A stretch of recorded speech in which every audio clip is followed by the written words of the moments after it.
Hello, everyone, and welcome to today's webcast. Get what you deserve from your Office 365 partner, sponsored by Champion Solutions Group.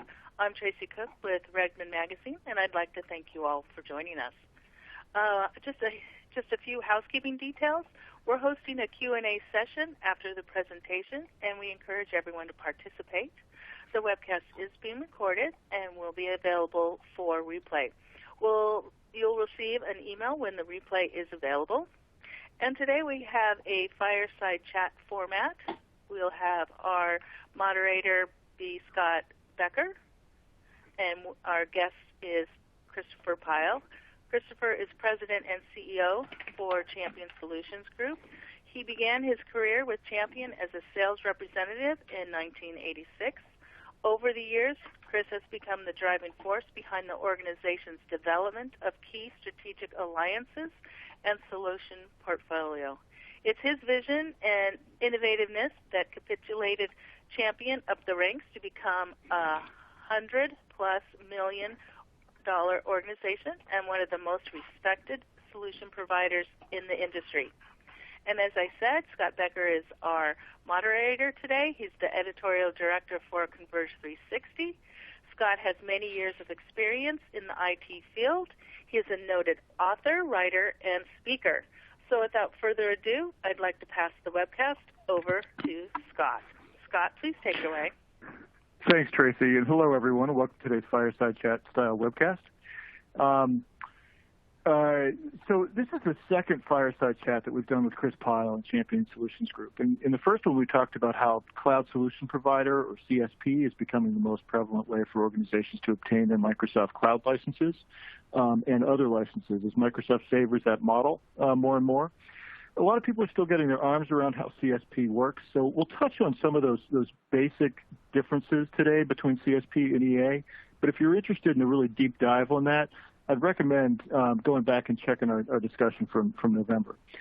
For today, we're really going to drill a lot deeper into the differences among CSP providers that you can choose from. So it's a large channel, but the top tier providers offer many more benefits than the ones who are just sort of pushing out Office 365 licenses.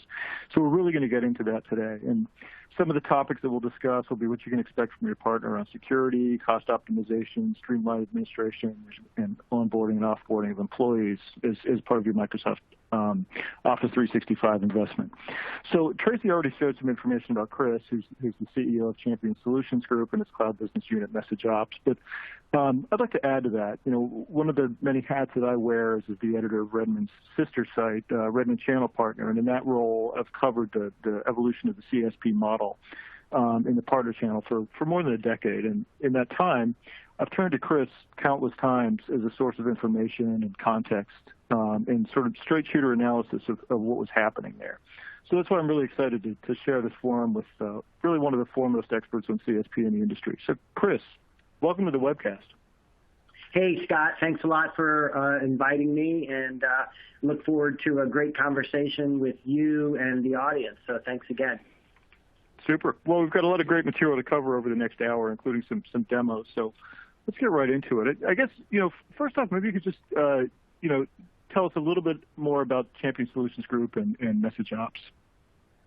Yeah, sure. Champion Solutions Group been around for quite a long time, Scott, since 1979. And about 10 years ago, we gave birth to our Microsoft Cloud business unit called MessageOps. And that has been around, like I said, for about 10 years. And for those of you in the audience, we started out with BPOS, the Business Productivity Online Suite. So we lost audio here for a second.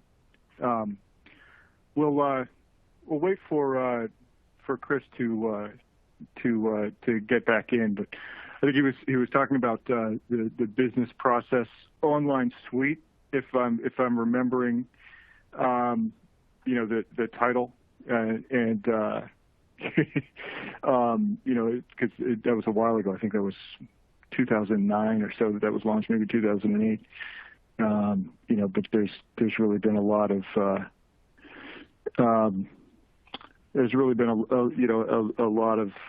developments over the years. And I think while we're waiting for Chris to be able to dial back in, I just wanted to talk about quickly some of those differences between enterprise agreement and CSP.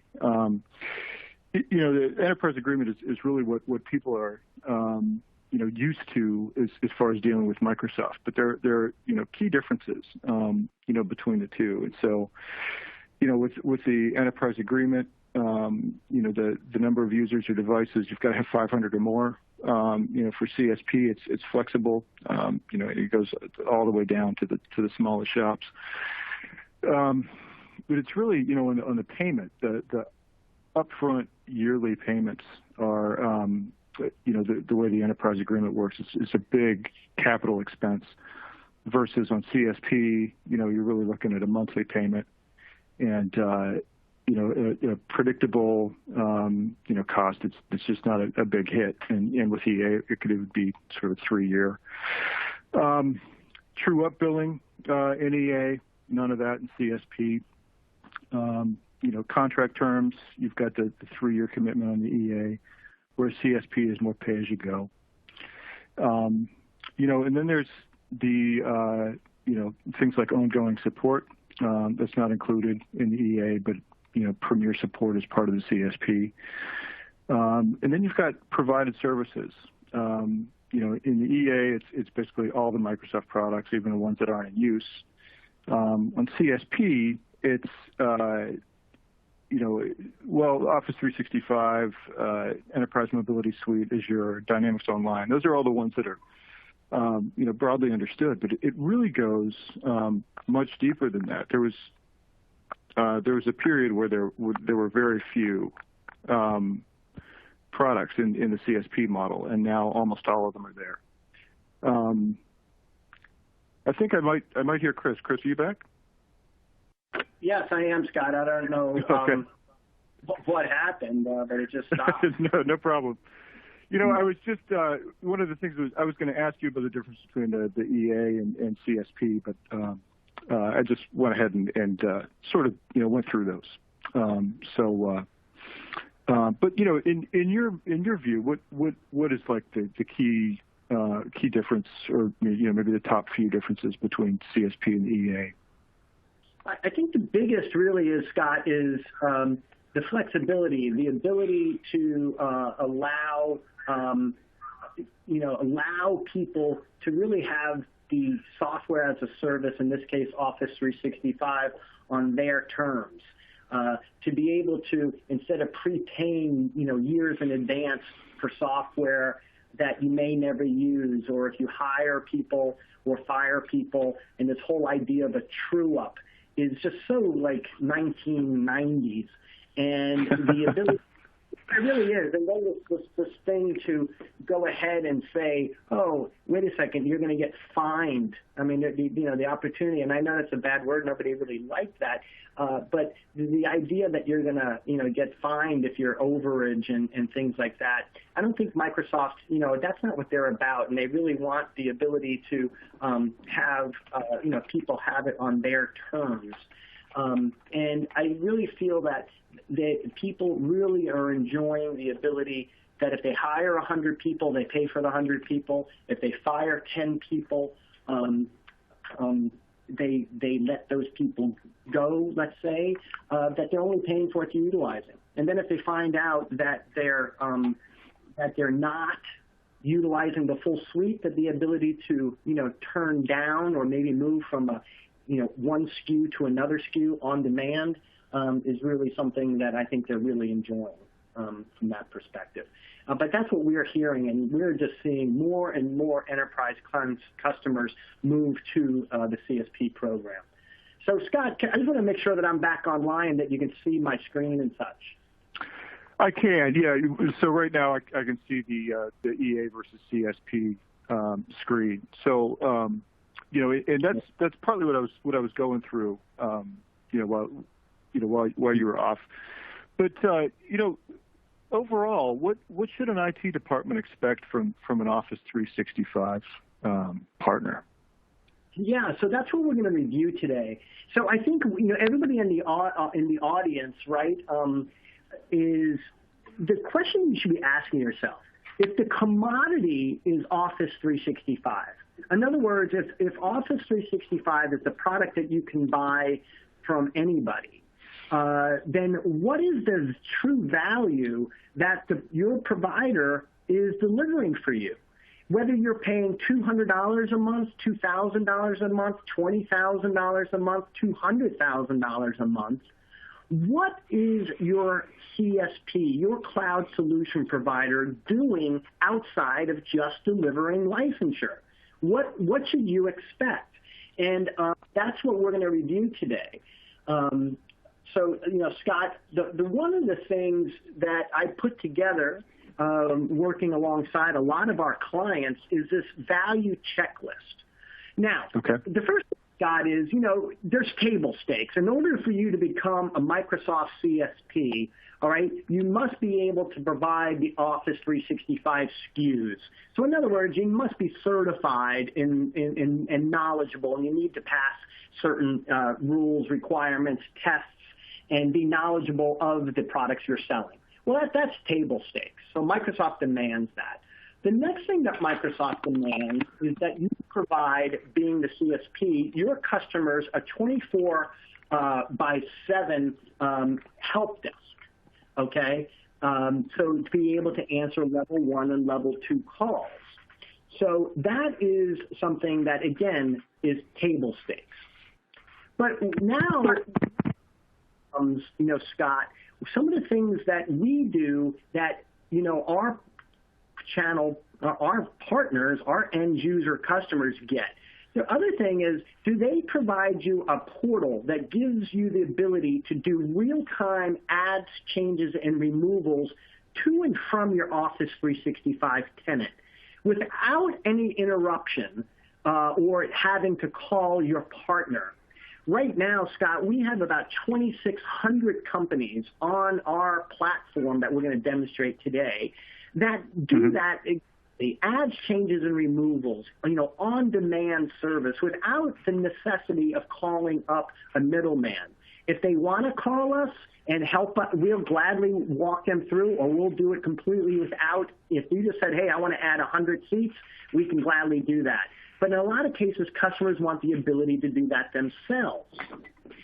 The other thing that I think is really important is, does your partner provide a direct line into Microsoft Premier support? I'm sorry, Scott, I hear some background, so I don't know if somebody was asking a question or not, but do they provide, direct line into Microsoft Premier support level 3 and level 4?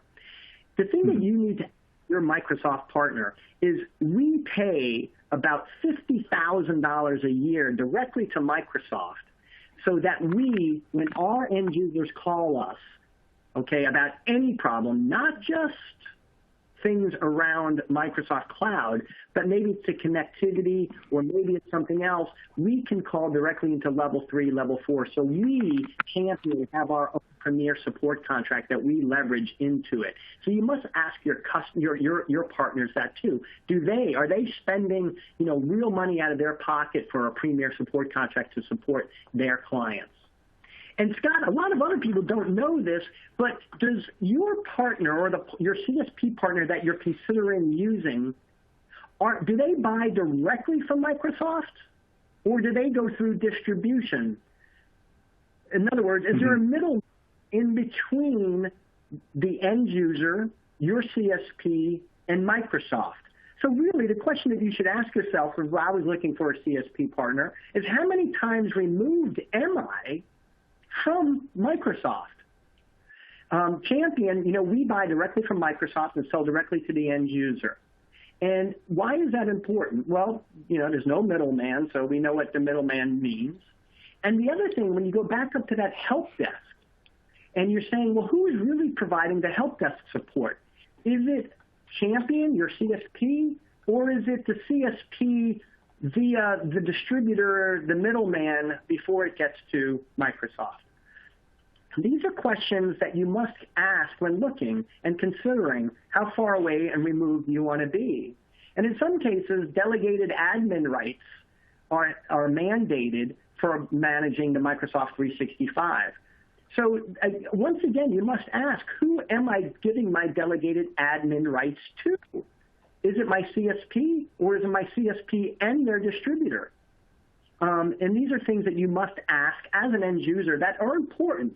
In our case, we are direct with Microsoft, and if we can't answer the question, we pay $50,000 a year to get the direct questions answered. Does that make sense, Scott? Gotcha. Those few. It does, yeah. I mean, those are two great questions there. As far as what kind of support contract your partner has with Microsoft, and whether or not they have that direct relationship with Microsoft, or whether there's another party in between.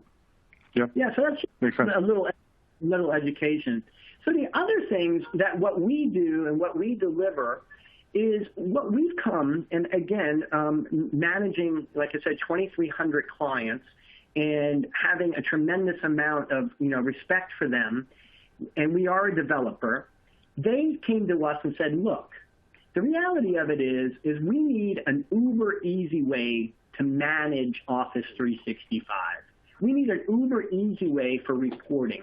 So in other words, wait a second, do I still need a level 3, level 4 guy managing my Office 365 environment? Microsoft themselves has the Office 365 admin portal, but you still need to know PowerShell. You still need the thing with the admin portal. While it's a good portal, you still have to go from screen to screen to get things done. So what our customers have asked us is to develop an uber easy way to manage their environment. So the question you should ask, because is, does your partner or does your CSP provide a uber easy platform that will reduce the need for PowerShell?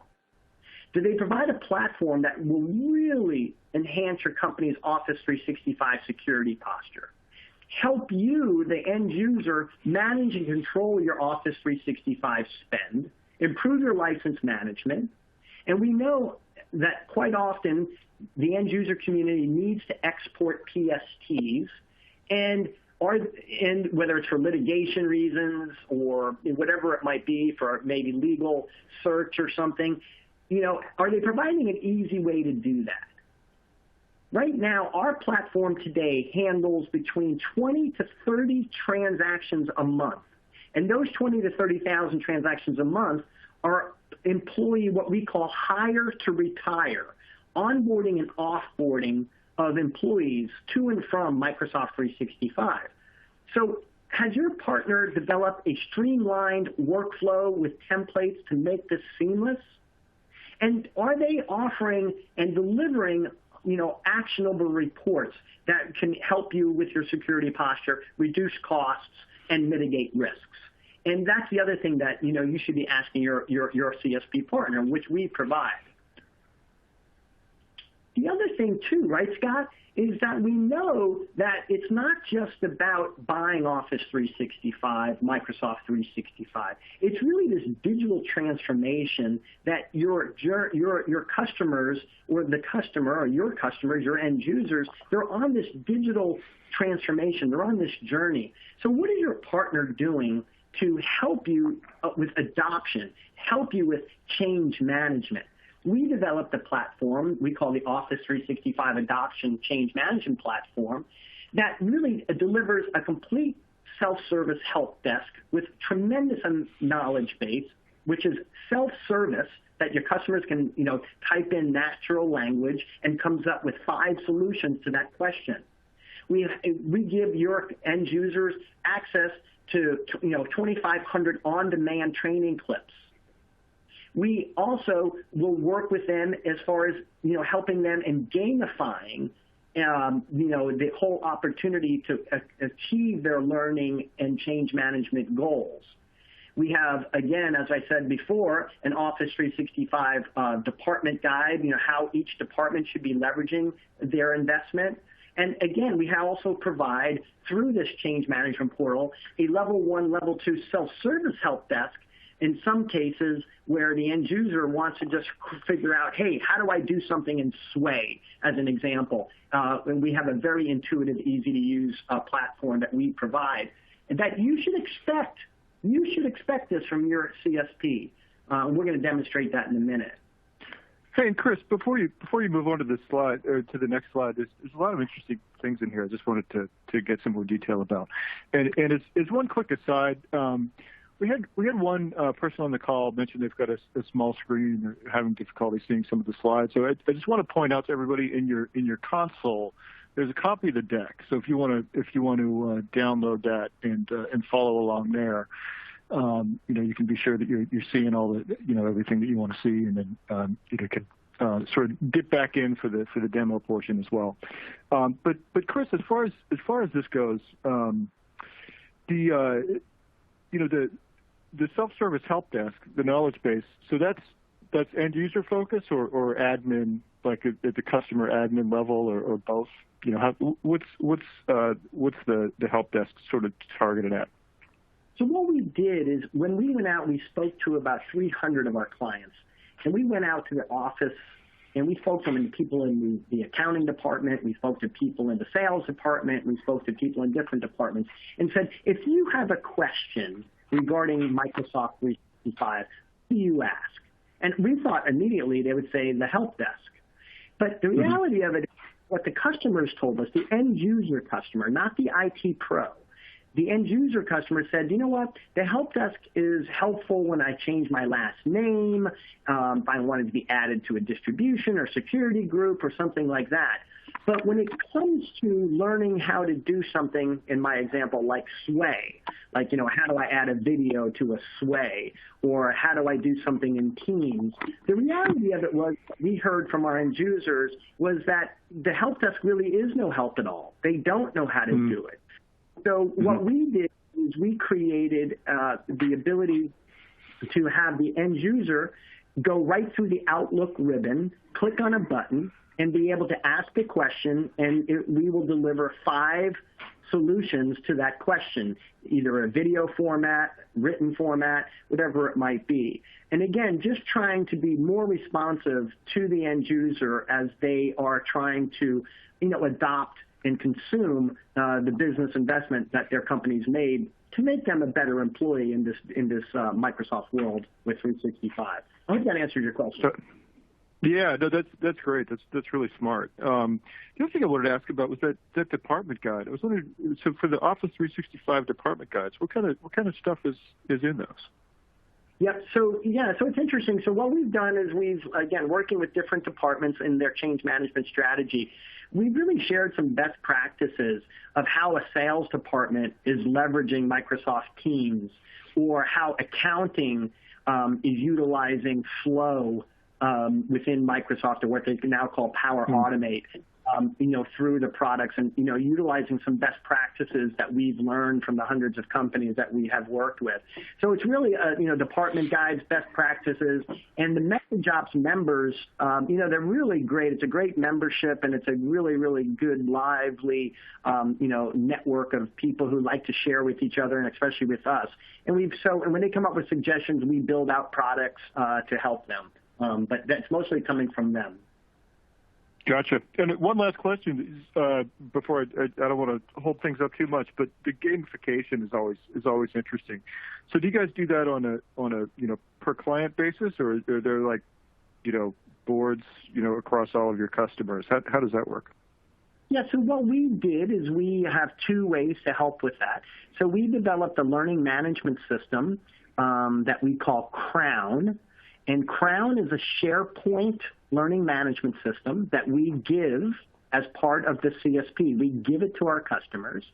And within the Crown learning management system, when people complete learning assignments and learning missions, you can associate, different badges, different gifts, and then also rewards, Starbucks cards, whatever it might be. And it's completely customizable. But the great news is that people are utilizing the SharePoint learning management system to learn about, Office 365, Microsoft 365. But at the same time, they're also utilizing SharePoint. And we're going to demonstrate that here in a few minutes. But that's part of it. But we do allow the end user to gamify, certain learning missions or activities. Very cool. Okay. Yeah, go ahead. Yeah.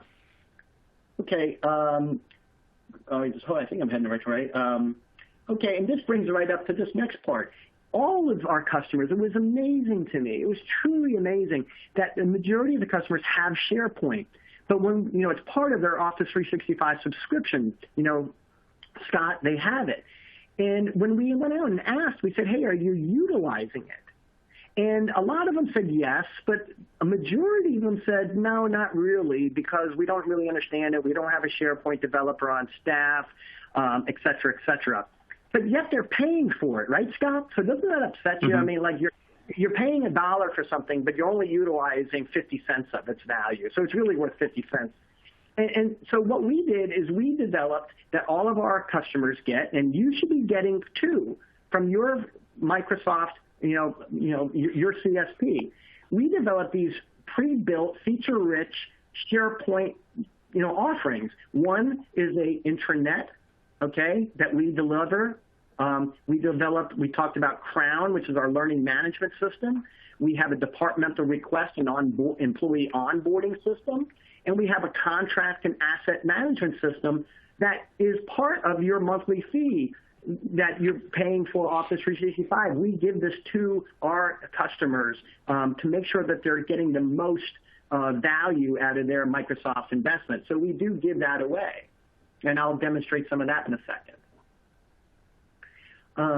So, Scott, with that in mind, I'm going to jump in real quickly, if that's okay, just into some of the management features, some of the reporting features of what we do give away and what you should expect and demand from your Microsoft CSP. So can you see my screen? Is that okay? Yeah, sure. I can see it. Okay. All right, great. Fantastic.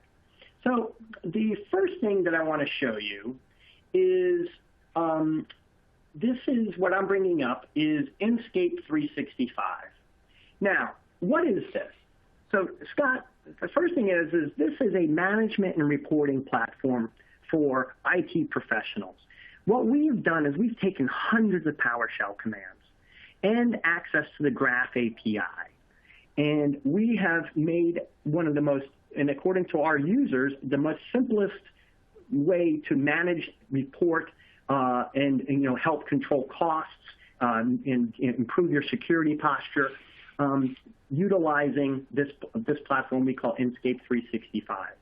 Now, if you're wondering, Inscape 365 with all of our products runs in Azure. It's token-based authentication.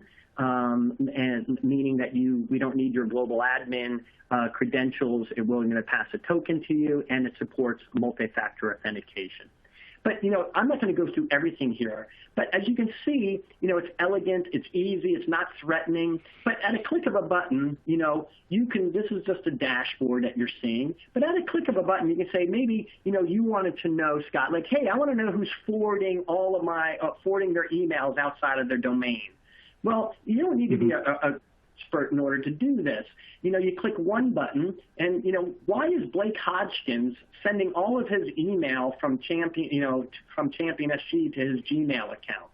Or why is, David Malecki sending all of his email to his Outlook account? Why is he doing that? And again, it's, Inscape's not going to tell you why, but it's going to bring it to your attention. Or maybe real quick, Scott, to know who has, access and mailbox permissions to, anybody. But, what's jumping up here is accounts payable. But maybe, you want to know, like, who has permissions to the accounts payable mailbox, full access and send as. And you can look up anybody. You can look up Chris Pyle's mailbox, and here's all the people who have full access and send as. But again, it's not like you can't do this in the admin portal. It's just that we've made it so easy, Scott, that you and I can do it. All right, that's what we've tried to do, right? We really, yeah, and maybe we're looking at people with anonymous IP risks. Okay, why are these people masking their IP risk when they're trying to log in? Okay, well, we're bringing this to your attention. Unfamiliar risk locations. We're bringing that to your attention. We're giving you mail traffic summary.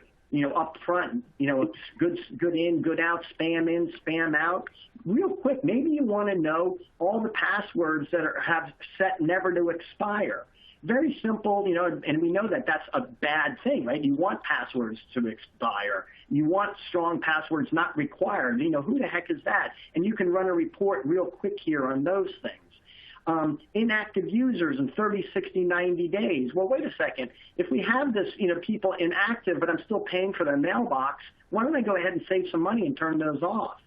Here's a perfect example. I bought 100% of Power BI Pro. I'm paying 100% a month for it, but I'm only consuming 13% of it. So what's going on with the remaining percentage? I'm paying for it, but nobody's utilizing it. And if you wanted to find that, you can just hit a detailed report. Let me just jump over a couple other things. Let's go into here to the Office 365 card. Let me show you this. Remember, Scott, I was telling you before that we have customers, 2,300 customers, 20,000 times a month are doing adds, changes, and removals. And our customers came to us and said, Chris, can you make something that's real easy to onboard and offboard somebody? Scott, check this out. So I'm going to say, let's say Chris Pyle. I'm going to pull up Chris Pyle, right? He just won the lottery. So I'm going to pull up Chris Pyle's card, okay? And all of a sudden, he won the lottery, and I need to deprovision Chris Pyle. Look how easy we made this. Who do you want to deprovision? Chris Pyle? Yep, that's the person. Do you want to forward his mailbox to somebody since he's no longer there? Do you want to reset his password? Or how about do you want to block Chris Pyle from logging in? Do you want to remove him from the GAL? Hey, let's disable remote PowerShell because Inscape's smart enough to know that he has it. By the way, Chris was sort of a jerk, so let's go ahead and put him on litigation hold for 15 years. And by the way, he's no longer here, so let's convert his mailbox to a shared mailbox. And, it's just really simple, right, Scott? I mean, you and I can do this. Here's the mailboxes that Chris had, permission on. Kay Hayes has permissions on Chris Pyle's mailbox, full access, send as. M. Mintz has send as. This person's got full access. Since Chris is no longer here, you want to modify or remove those? And by the way, here's all the permissions that Chris had on these mailboxes. You want to go ahead and change or remove those. And then at the end, you just hit submit, and this is all done. It automatically moves it. And again, we're not saying that you can't do this in the admin portal. It's just that we make it uber easy for you to do. And how much is this? It's included in your Microsoft CSP. And let's look at this. I got to show you this one thing, Scott. Let's just go back to Chris. We know that, a lot of times, we're going to go ahead and, look up Chris here.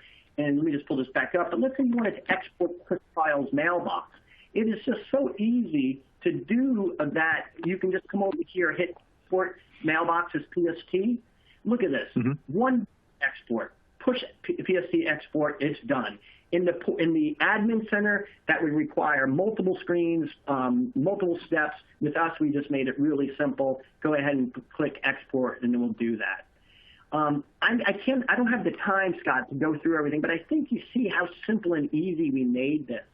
Maybe you want to know, hey, I want to know where all of my email lives in the Microsoft cloud. Well, really simple. We mapped that whole thing out. So you can see a lot of times this is Champion Solutions Group's email, but now we map out, maybe you have compliance and you want to, and you can say nothing can leave the United States or leave Europe or, the different, GDPR. We can prove to you that, here's Champion's mailboxes. We have 88 mailboxes spread across 87 servers in the Microsoft cloud. And maybe the IT pros out there are hearing complaints that, man, some people are complaining of latency. Well, you can click on here, and it will tell you all the mailboxes and which servers they are on in these data centers. Now, you can't do much about it, as you know, because that's Microsoft's job, but at least you have an eye on what's going on. And then, hey, just so I understand, I mean, this is really neat, but what is the number, on each of those mean? Are those 33 email accounts? Yes, are people sort of duplicated? Are they duplicated over some of them? Like, are some of the accounts, backed up in another one? Or That's exactly right. Microsoft, does a really, really good job. Can you imagine as an IT professional back in the day, Scott, when everybody ran everything on premise? They took 88 mailboxes and spread it across 87 different servers. So you think about that. That's amazing that they did that. And again, the audience has nothing to do with that. Microsoft's the one that controls that. But you talk about redundancy and how Microsoft is really, really working to make sure that your product is highly available. And not only that, they also then spread some of the mailboxes across different data centers as well. But it's there. So it's cool. The other thing is, too, maybe we have all this Teams reporting.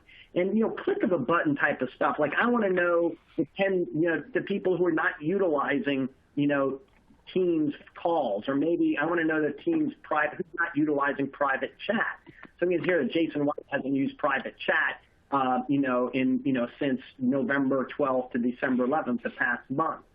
And I'll show you how you can send him a training on that. But these are the types of things that, you should be getting and you're looking for in your CSP. How about you want to know, you want to go ahead and get a report listing, and, these are all the reports. We got hundreds of reports that were, and maybe, you can go ahead and schedule any report that you would like.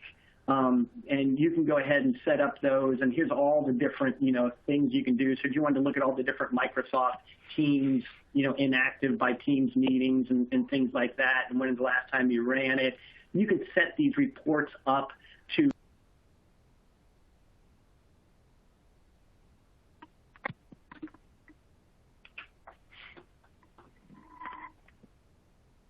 Hey, Chris, I think we lost you on audio.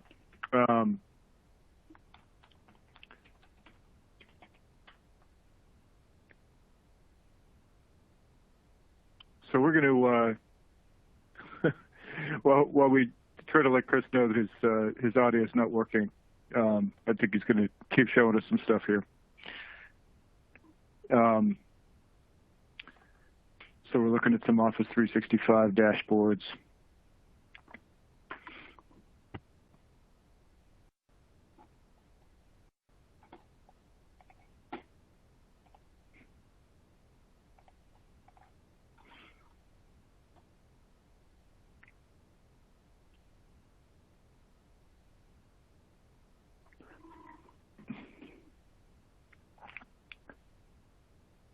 And I think we might be watching him dial back in. Hey, Scott, I'm here. Oh, hey. Okay, Chris, great. I'm sorry. Can you still see my screen? Yeah, no problem. Yeah, I don't know what's going on with the platform. Yeah, you might not need to reshare. Okay, we're seeing it again. Super. Okay. So that's just one thing. And that was, the managed piece.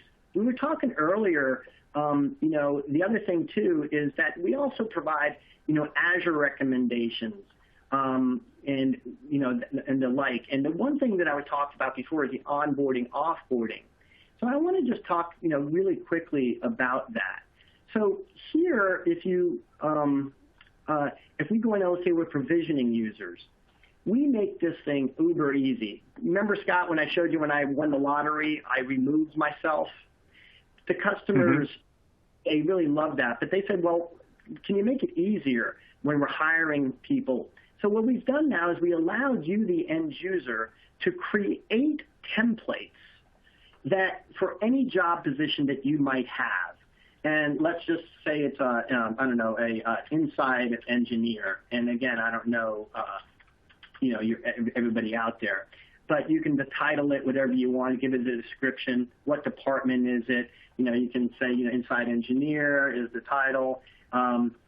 And you can pick the department. It comes off of your Active Directory. And you can just go ahead here, and we'll just say that. You can put the phone numbers in.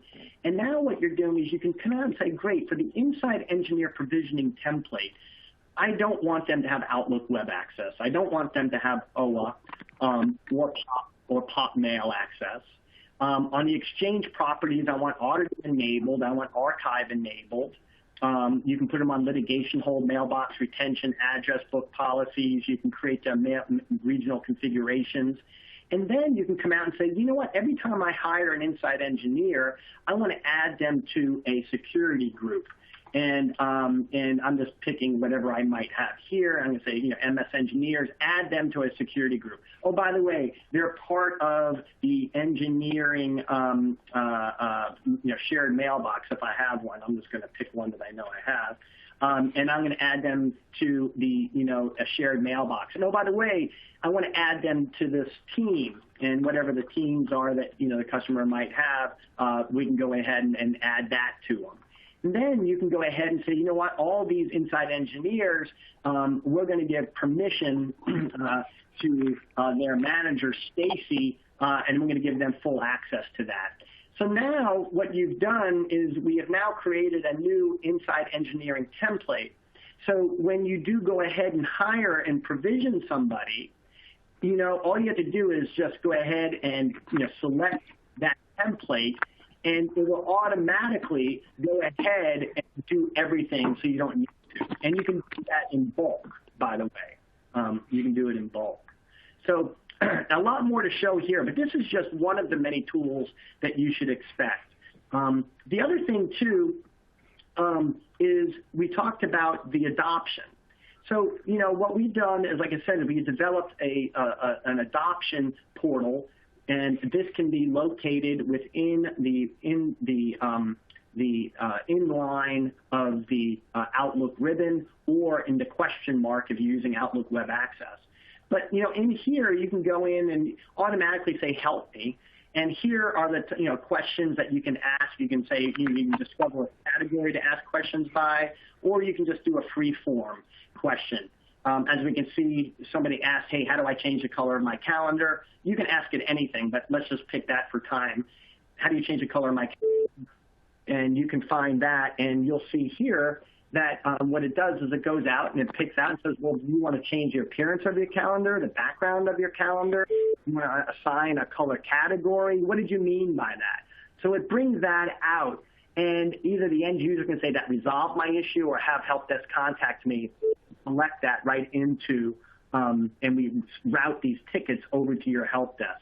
So, really good stuff here, but there's so much around here. You got the Office 365 adoption guide from here that you can use, and just a tremendous amount of things from this perspective. And it's got all the quick start guides in it, no matter what you wanted. You can, we build all of these for you, and then you can plant these, and, people can print these out and put them on their, their cubes.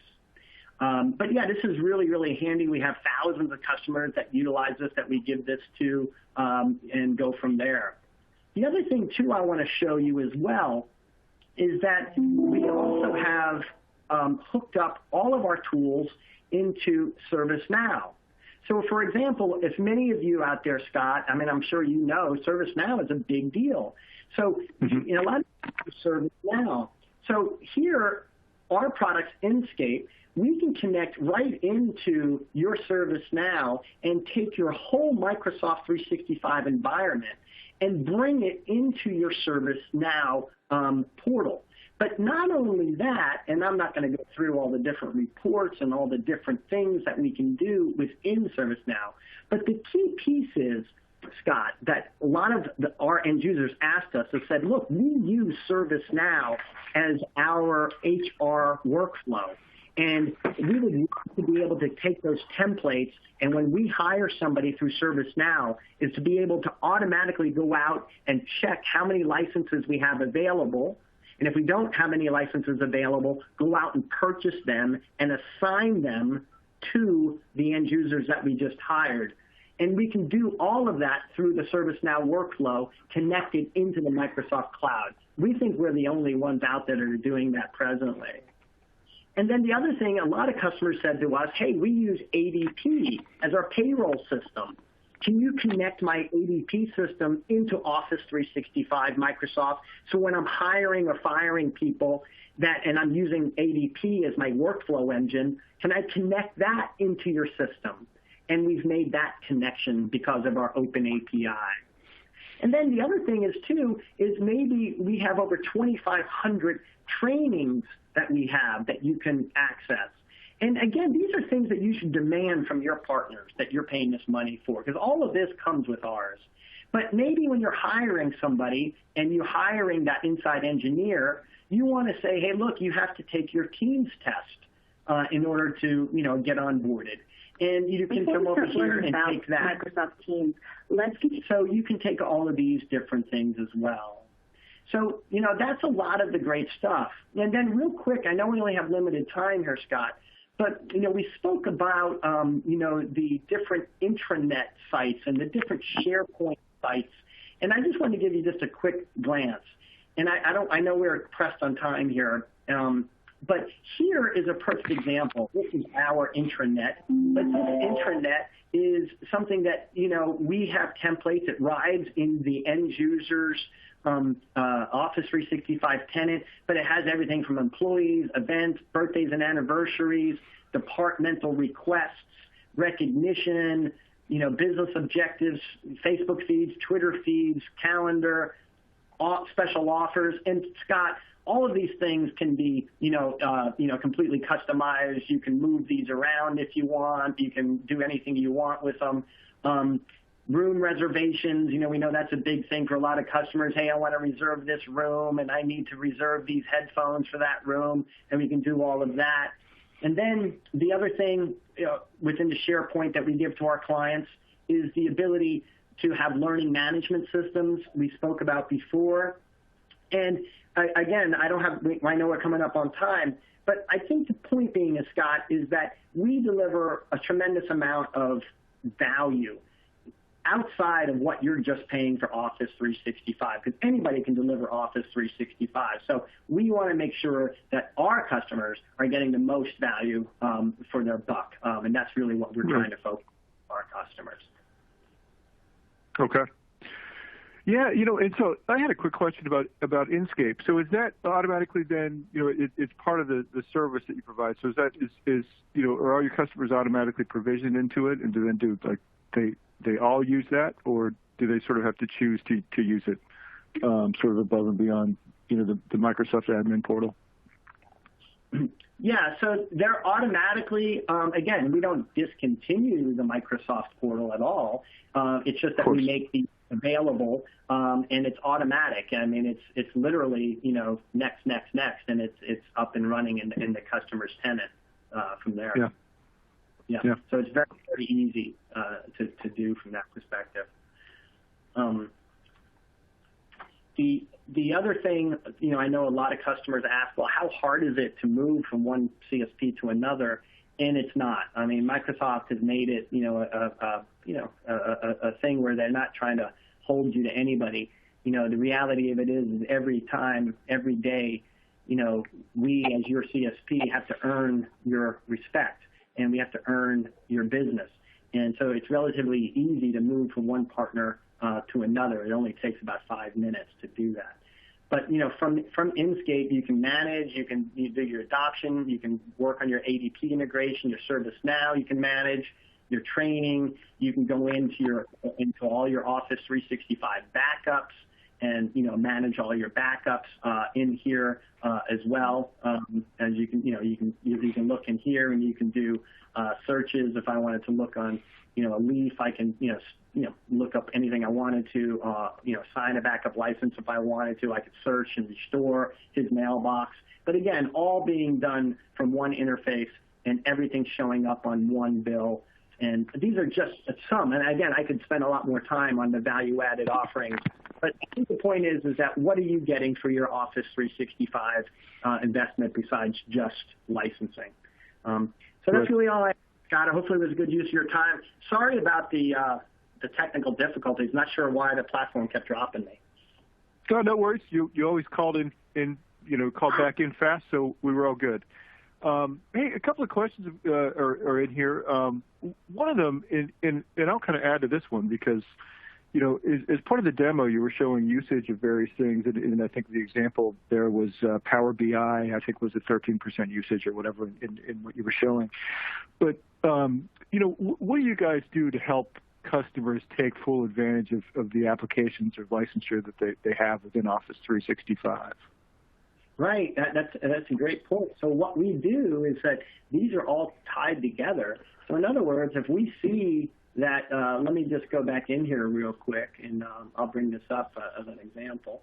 So let's say we come up under here, and we go under Teams, and let's just say that you find here that leased, right? So we come out here and say lease people with Teams private chats is Jason White. So what we do is we work with you, and we would come out and say, okay, great. Well, let's go ahead and automatically send Jason White, right? This Teams, this Teams chat, right? Automatically, right? Just say, hey, we noticed that you fell below this usage, and maybe he just doesn't know how to utilize it. And I'm just picking a thing because I forgot what it was. But we would send him we'd send him this little video on how to get them to utilize it, and we can track whether or not he opened it or not, or give him a test to do it. So we look at it from that way to do it, or we can send him maybe a quick start guide or something like that. But we are tracking what the customer is using. We know his email, and so then we make sure that we send him the appropriate training proactively. I hope that answers the question. That's just one way. Yeah, I think that it does. So how does your support work? Is it U.S. based, or do you guys contract elsewhere? How does that go? Right. So anytime you have a question, you can just go over here, click on this. You can email us the support. You can call us. We're working right now on private chat, which will be available very, very soon. But yes, it's all U.S. based. Okay. All right.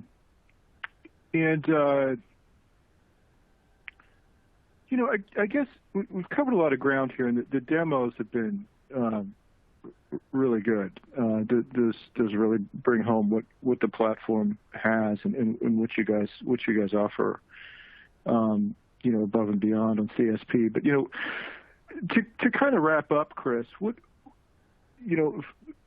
is it that what are the top things that customers should look for? Either in evaluating whether their current CSP is doing enough for them, or if they're just shifting over to that model. What are the main takeaways that you hope people will get to understand of where they can be getting a lot more out of Office 365 from their partner?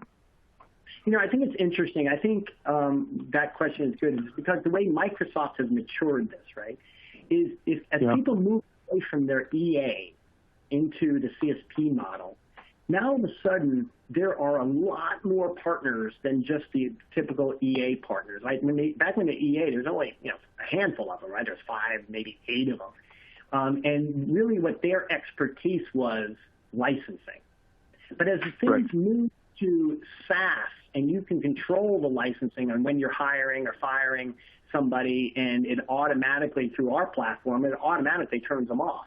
And we prorate the billings, okay? So it's all done automatically for you. All of a sudden, you're like, okay, great. And how many more partners are there I can choose from? There's a lot more. So I think the first thing, understand that you have a power of choice now. Okay, and you're not tied to one licensing vehicle known as the EA. You can use the CSP. So I think that's the first thing to really understand. And then the other thing to understand is that, licensing shouldn't be somebody's business, okay, like it was with the EAs. Okay, here, hopefully we demonstrate, like what we do here at MessageOps and Champion, to say, look, man, you're paying the $10,000 a month for your Office 365, but what am I doing as your partner to help you control your costs, mitigate your risk? Who's forwarding email outside of your domain? How can I onboard somebody simpler, easier? How can I connect this stuff to my other applications? How can I save money? How can I help you consume what you're paying for? Those are the things that the partner should be delivering, as part of your Office 365, Microsoft 365 CSP agreement every month.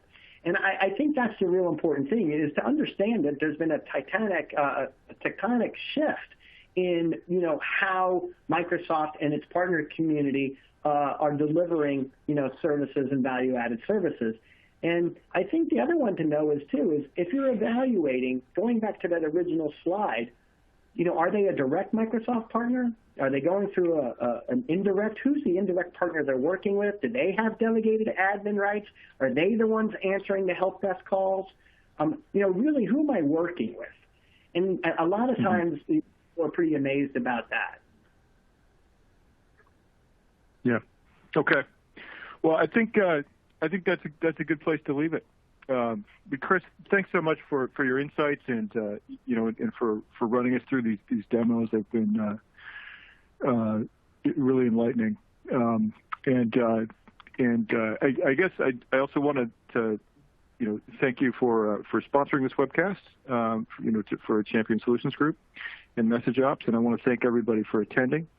I also want to mention there will be a link that will come around in the next 24 to 48 hours with a link for the rebroadcast. So, if there's anybody that at your organization or any of your peers that you think might benefit from this information, feel free to forward it.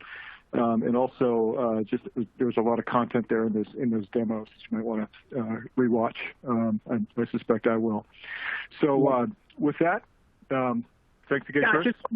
Scott, if anybody wants information or take us through or let us give you a free trial of any of these tools, we're here for that. We can, absolutely work with any of your audience members in regard to that. So, again, thank you very much. Yep. Chris, what's the best way for people to get in touch with you?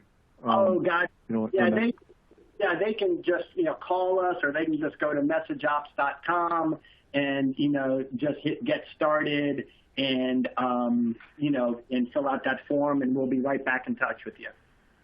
All right, tremendous, great. Well, thanks again. Okay, thank you. Yep. Happy holidays. Have a great day. Bye-bye. Same to you.